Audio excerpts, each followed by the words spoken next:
Ok, irmãos, vamos lá para o livro de Colossenses. Nós já estamos no capítulo número 4, já estamos caminhando para o final desse livro. Eu disse para os irmãos que no final a gente vai fazer uma confraternização, tá? Não sei se vai ser de miojo, ou de sardinha, ou de salsicha. Mas vamos nos confraternizar de alguma forma comendo esses alimentos. Nós vamos ler do versículo 2 ao versículo de número 6, que corresponde com a sessão que nós estamos estudando nesse tema central. Busque as primeiras coisas primeiro. Que nós estamos no subtema Busque as coisas mais importantes primeiro, que corresponde a essa sessão do versículo 2 ao versículo de número 6 do capítulo de número 4 de Colossenses. Amém? Colossenses capítulo 4, versículo 2: Perseverai na oração, vigiando com ações de graças, suplicai ao mesmo tempo também por nós, para que Deus nos abra porta-palavra, a fim de falarmos do mistério de Cristo, pelo qual também estou algemado, para que eu o manifeste como devo fazer. Portai-vos com sabedoria para com os que são de fora, aproveitai as oportunidades, a vossa palavra seja sempre agradável, temperada com sal, para poderdes, ou melhor dizendo, para saberdes como deveis responder a cada um. Até aqui a nossa leitura, vamos orar, pedindo a iluminação do Santo Espírito de Deus. Querido Deus, nosso Pai, obrigado pela santa palavra que lemos. Pedimos que o Senhor ilumine a nossa mente para que venhamos entender a Tua palavra, a fim, Senhor, de nós sermos edificados, a fim de sermos transformados e praticantes da Tua palavra. Obrigado pela vida de cada um dos meus irmãos que aqui estão. Obrigado pela vida do nosso visitante, irmão Alisson.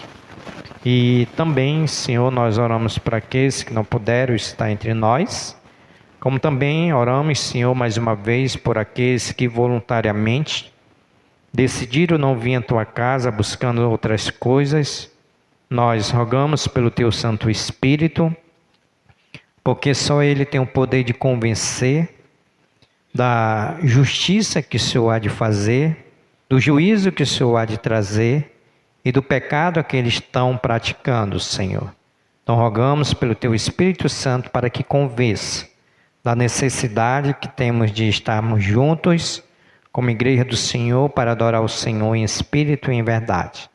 Assim, essa é a minha oração que eu oro no nome santo de Jesus. Amém, Senhor. Ok, queira-se assentar-se. Vamos aqui fazer a nossa recapitulação. Nós estamos aí no tema central. Busque as primeiras coisas primeiro, que corresponde a Colossenses capítulo 4, do versículo 2 ao versículo 18. Dentro desse tema central, nós temos dois temas, ou melhor dizendo, dois subtemas. O primeiro, busque as coisas mais importantes primeiro.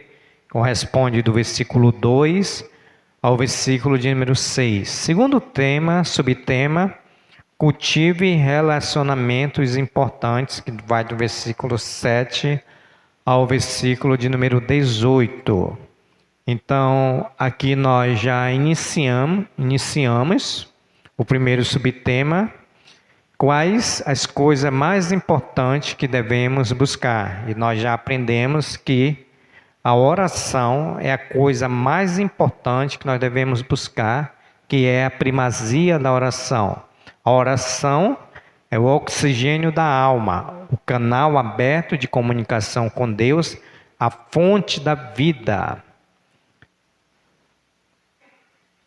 Não era essa aí não, mas já que já está aí. Então vamos lá. Então, nós vimos também as características dessa oração. A oração deve ser perseverante, como Paulo diz, perseverai na oração. A oração deve ser vigilante, quando ele diz vigiando. A oração deve ser gratulatória, com ações de graças. A oração deve ser intercessória, quando Paulo diz suplicai ao mesmo tempo por nós. Pode ir passando aí.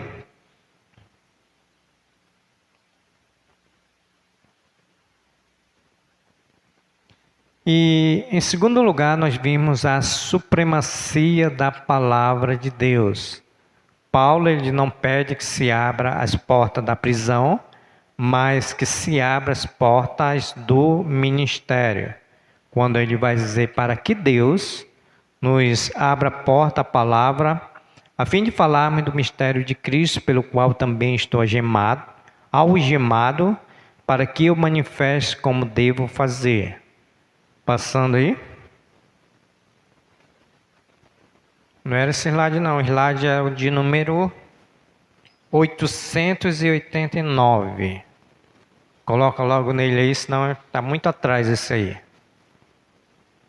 Ok, então quais as coisas mais importantes que devemos buscar? A primazia da oração, a supremacia da palavra de Deus, foi qual nós vimos quarta-feira passada, e em terceiro lugar, a urgência do testemunho. Somente até aí.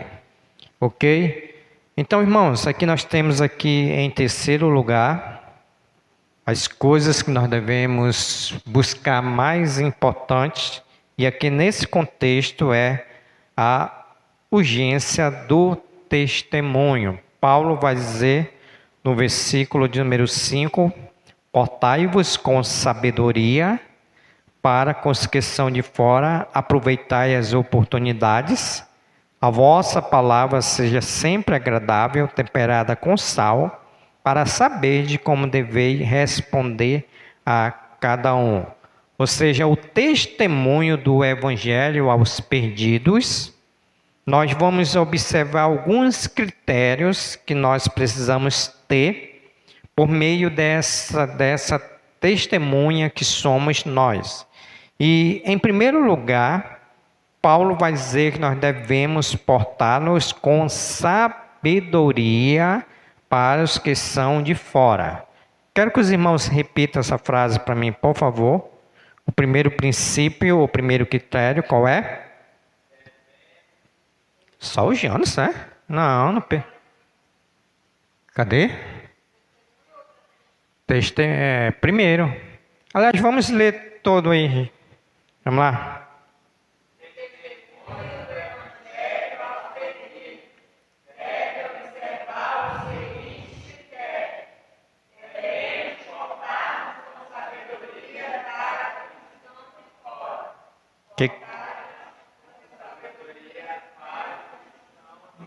Eita, quase não sai. Ok, então irmãos, o primeiro critério que nós devemos ter para com os perdidos, portai-vos com sabedoria para com os que são de fora.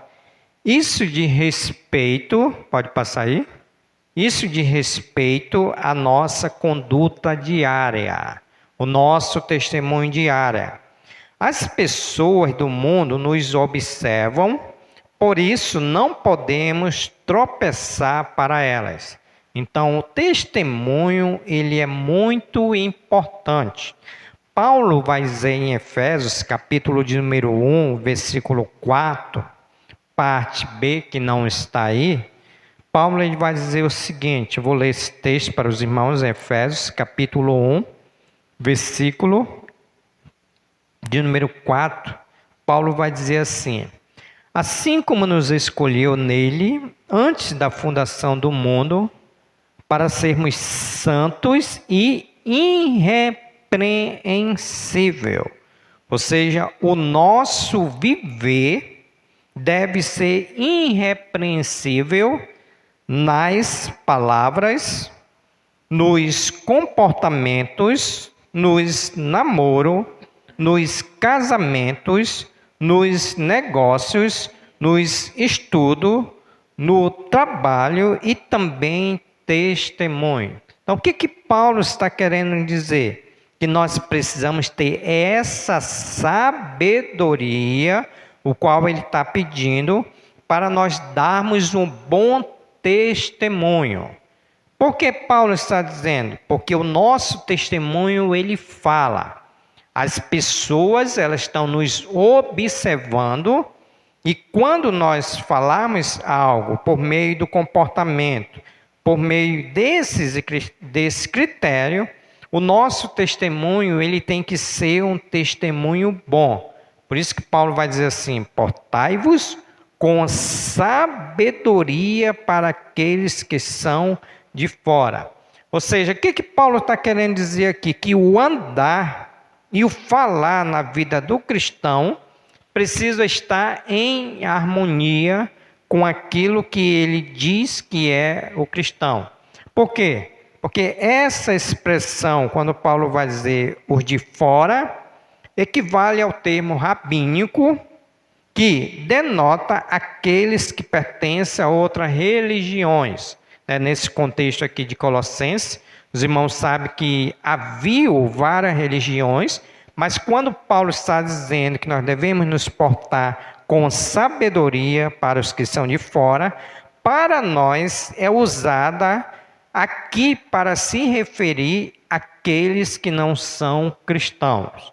Então, a ideia aqui que Paulo está nos dizendo, que nós devemos ter essa sabedoria por meio do nosso testemunho, mediante as palavras.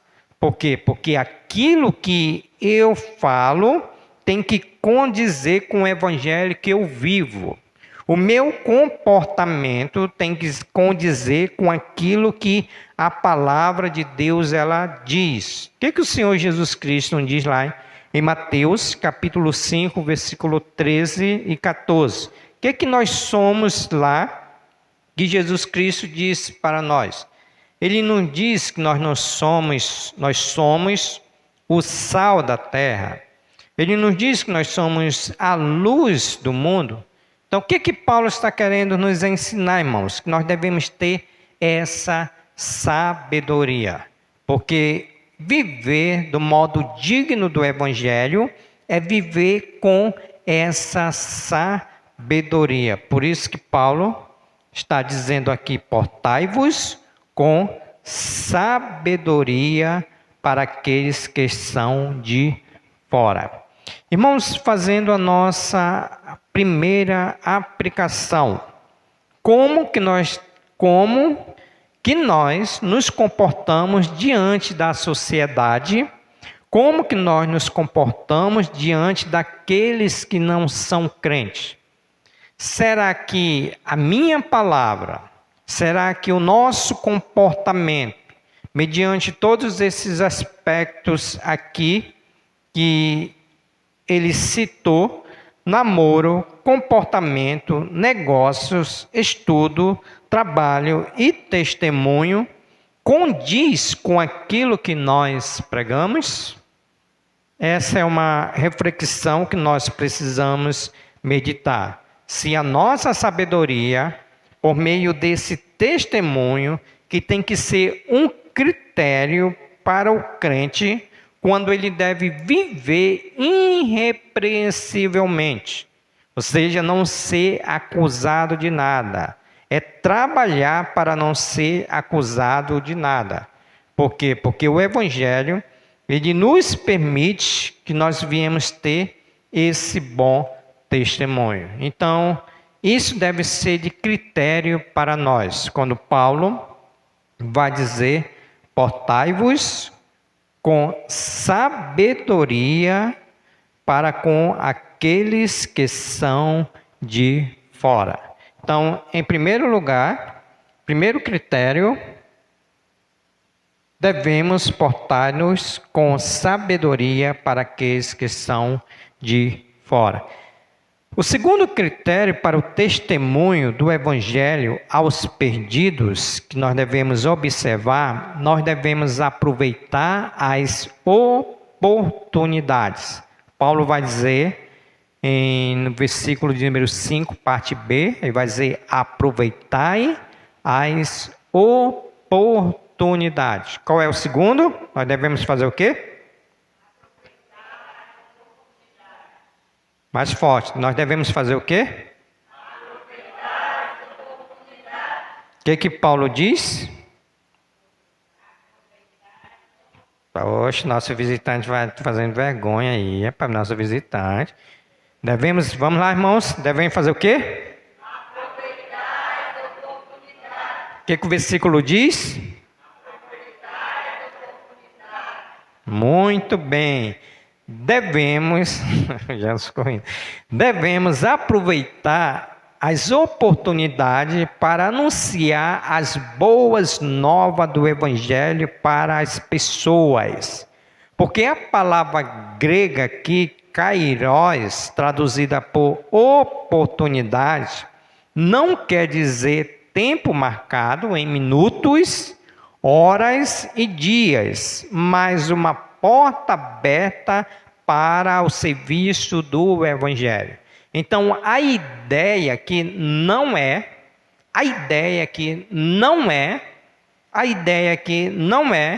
que nós vamos nos reunir no domingo, às 4 horas da tarde, para sair para evangelizar. Não é a ideia. A ideia aqui é que todas as vezes que nós temos oportunidades, nós devemos pregar o Evangelho. A ideia é que quando nós estamos numa fila, no supermercado, em qualquer lugar que tivermos oportunidade, nós devemos aproveitar as oportunidades. Por quê? Porque nós precisamos ter uma boa palavra, ou ter uma palavra boa e acertada para cada circunstância. Nós temos o exemplo de Paulo, que ele aproveitou a oportunidade para evangelizar. Eu li já esse texto, mas eu quero ler novamente. Não anotei aí não. Anotei? Está aí? Isso. Eu li quarta-feira, mas mais uma vez eu quero ler de novo.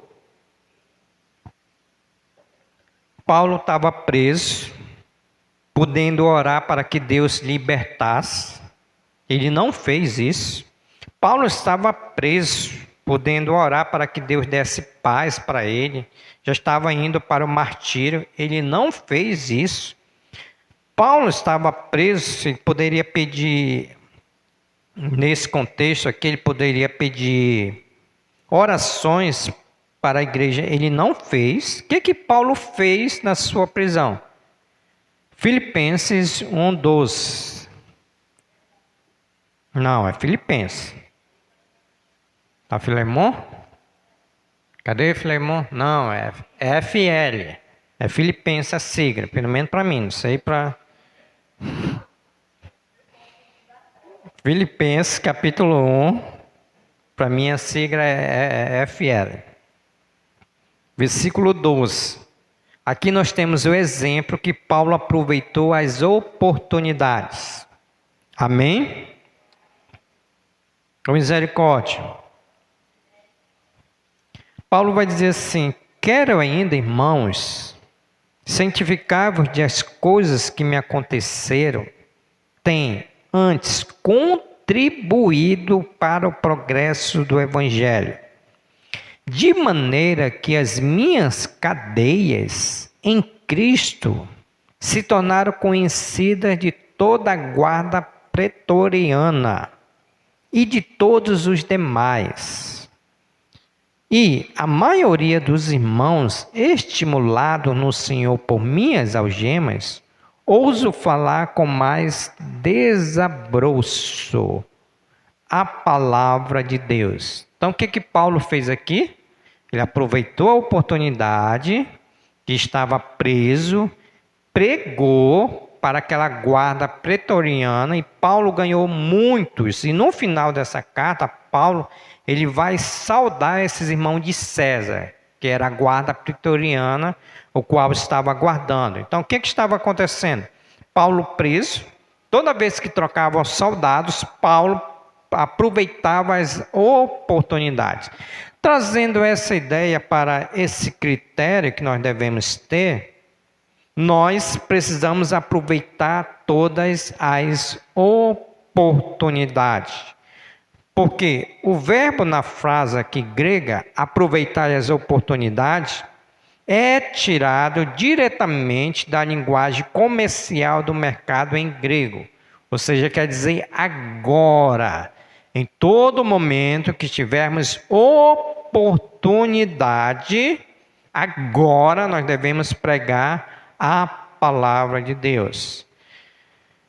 O grego, essa palavra é muito grande, diz assim, onde o prefixo ex detona uma atividade intensa, aponta para o aproveitamento de todas as oportunidades, kairos.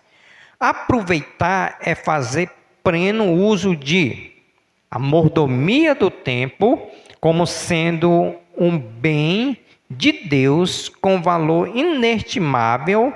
É o ensino aqui, com uma chamada a investir nossas energias em ocupações que serão um testemunho positivo e atraente aos que estão fora do convívio da igreja.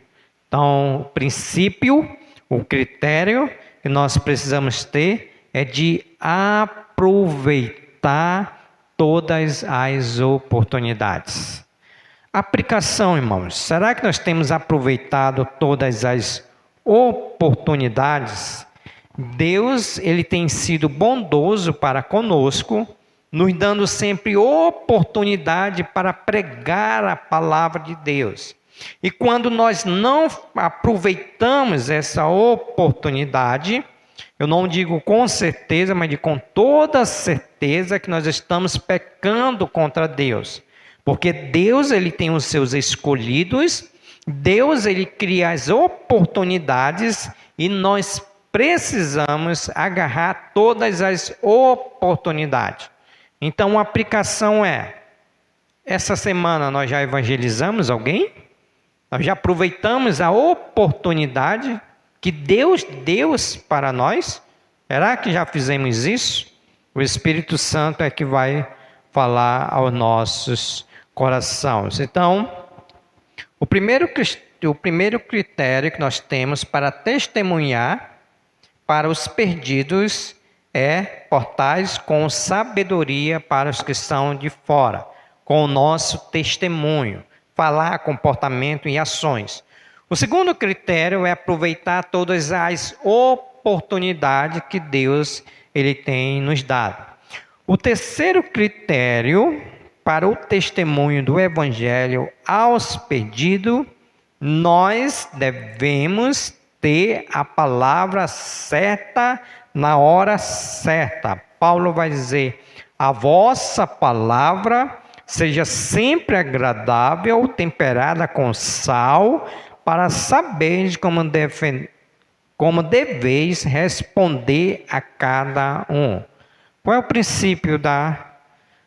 é o terceiro critério para o nosso testemunho mediante a pregar o Evangelho aos ímpios? Qual é?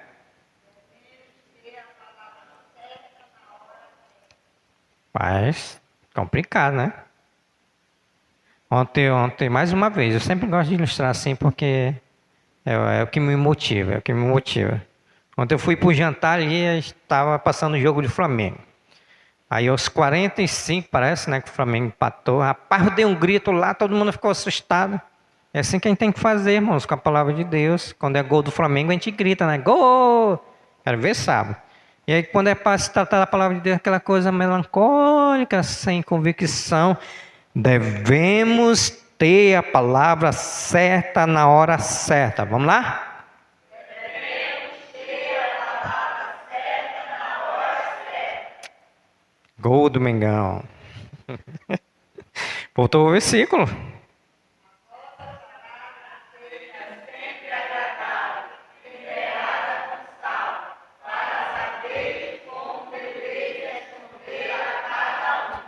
Amém. Sabe por quê? A palavra do cristão precisa ser verdadeira, oportuna, edificante e agradável. O cristão não pode ser rude na palavra, sua palavra precisa ser temperada com sal, ou seja, nem insípida, nem muito salgada. Então, o que Paulo está querendo dizer?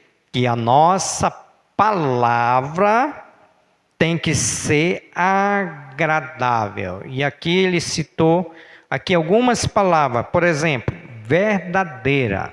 A nossa palavra tem que ser verdadeira. O que o apóstolo Paulo fala aos irmãos de Efésios, capítulo 4, versículo 25? Paulo vai dizer, deixando a mentira, fale cada um a verdade com o seu próximo. Então, a nossa palavra, para nós falarmos no momento certo, na hora certa, tem que ser uma palavra verdadeira. Tudo o que sai da boca do cristão tem que ser palavras de verdade. Porque quem é o pai da mentira? Não é Satanás? E quem mente? É filho de Deus ou de Satanás? Isso é doutrina, sabe não? Prática. Quem é que mente é filho de quem? Porque Satanás é o pai da mentira. Então, Paulo está dizendo que a nossa palavra ela tem que ser verdadeira. A nossa palavra ela tem que ser oportuna no momento certo. E a nossa palavra tem que ser edificante. A minha palavra ela tem que edificar tem que edificar o meu irmão. A nossa palavra tem que nos edificar.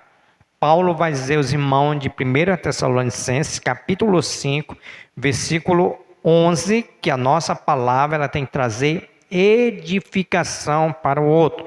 Como também a nossa palavra tem que ser agradável. Paulo também vai dizer em Efésios 5, 29, ele vai dizer, não saia da vossa boca nenhuma palavra torpe.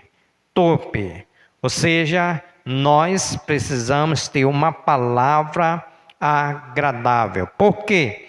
A expressão temperada foge dos dois extremos. Primeiro, ela não pode ser insossa nem salgada. Sal demasiado é tão ruim quanto pouco ou nenhum sal. Ou seja, não basta ganhar uma discussão, precisamos ganhar as pessoas para Cristo. Então, o princípio aqui, o critério que Paulo ele coloca para nós é que nós devemos ter a palavra certa na hora certa. Porque quando isso não acontece, lembra que aqui o tema é testemunho? Então, quando isso não acontece, nós vamos estar dando mau testemunho para aqueles que vão nos escutar. Por quê, irmãos? Qual é a ideia que Paulo está dizendo aqui? Para que haja essa transformação por meio da pregação do Evangelho. O que vai acontecer? A pessoa vai dizer como que essa pessoa prega a verdade e ela não vive a verdade. Como que essa pessoa ela prega que esse evangelho transforma, mas ainda essa pessoa ainda não foi transformada. Então fica uma incoerência. Então Paulo aqui está dizendo para nós que a nossa palavra ela tem que ser temperada com sal, para saberdes como deveis responder a cada um. Ou seja, nós devemos ter um equilíbrio na nossa palavra. Porque, irmãos, tem muitos cristãos que não têm autoridade de falar, não têm autoridade de pregar, porque a sua língua, a sua palavra, em vez de edificar, em vez de ser agradável, em vez de ser oportuna e verdadeira, é totalmente ao contrário. Isso acontece muito nos grupos da igreja, ou melhor dizendo, nos grupos das famílias. Sempre tem um cristão que fala algumas coisas e esse cristão não vai poder pregar para a sua família. Porque aquilo que ele fala, aquilo que ele vive não condiz com aquilo que o Evangelho diz, o qual nos transforma. Então é isso que Paulo está dizendo, que a nossa palavra tem que ser agradável. A nossa palavra tem que ser temperada com sal, para saberdes como deveis responder a cada um. Então, ele encerra essa sessão dizendo que não basta ganhar uma discussão, mas sim nós precisamos ganhar as pessoas para Cristo. E muitas das vezes, irmãos, a língua, a ação, o gesto, as atitudes, ela bloqueia o Evangelho. Vocês já viram uma expressão quando a pessoa diz assim, ser crente como esse aí? Eu não quero não. Ir para o céu com esse aí, eu não quero ir para o céu com esse aí não. É por causa disso que a palavra, ela não está sendo temperada com sal. Em vez de dar o bom testemunho, vai dar o mau testemunho. Por isso que a nossa palavra tem muito efeito quando ela é dita na hora certa e no momento certo. Então, aqui nós encerramos essa sessão desse subtema. Busque as coisas mais importantes em primeiro lugar. Nós vimos a primazia da oração. A oração tem que ser em primeiro lugar. Muitos ainda não entenderam isso, porque senão era para estar mais pessoas aqui. Em segundo lugar, nós aprendemos a supremacia da palavra de Deus, que essa palavra ela é autoridade, essa palavra ela é absoluta, e no contexto que nós vimos aqui, enquanto uma pessoa está pregando essa supremacia, essa autoridade, os irmãos estão orando por aquela pessoa. Em terceiro, nós precisamos ter essa urgência do testemunho. Do testemunho. Sempre tendo sabedoria para aqueles que são de fora, por meio da nossa conduta diária. E, em segundo lugar, aproveitando todas as oportunidades que Deus ele tem nos dado. Lembrando os irmãos que no nosso país nós ainda não somos perseguidos. Hoje nós temos livre acesso de andar com Bíblia. Hoje nós temos livre acesso de pregar a palavra do Senhor. Mas Paulo está dizendo, aproveite essas oportunidades. E em terceiro lugar, foi isso que nós acabamos de meditar. Devemos ter a palavra certa na hora certa. Que o Senhor assim possa nos abençoar. Que o Senhor assim possa nos ajudar. Se Deus quiser, quarta-feira que vem, nós vamos para o segundo subtema. Cultive relacionamentos importantes. Nós vamos ler a lista aqui dos irmãos que ajudaram a abençoar o apóstolo Paulo. Amém? Entenderam?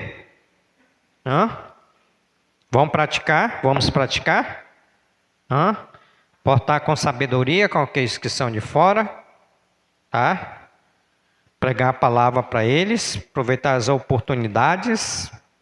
E a nossa palavra vai ser palavra de salvação. Não de julgamento. Não de agressão. Mas de salvação. Coloque no grupo da igreja. Coloque no grupo da família, versículos bíblicos. Eu tomei uma decisão, já falei para os irmãos, não sei se os irmãos acompanham minhas redes sociais, mas todos os dias eu coloco um versículo lá, no Face. Todos os dias eu coloco um versículo no meu status e coloco no grupo da igreja. Então, tomei a decisão que é para aproveitar essas oportunidades. Já que nós temos redes sociais, então vamos evangelizar por meio das redes sociais. Então, coloque o versículo nos grupos que vocês estão. Coloque o versículo no grupo da família, mas observe o testemunho primeiro, tá? Senão não adianta muita coisa não. Ah, quer me evangelizar, quer me ganhar para Cristo, mas olha como ele é. Olha como ela é. Não vai dar muito certo não. Primeiro se arrependa, peça perdão, não faça mais e evangelize através das redes sociais.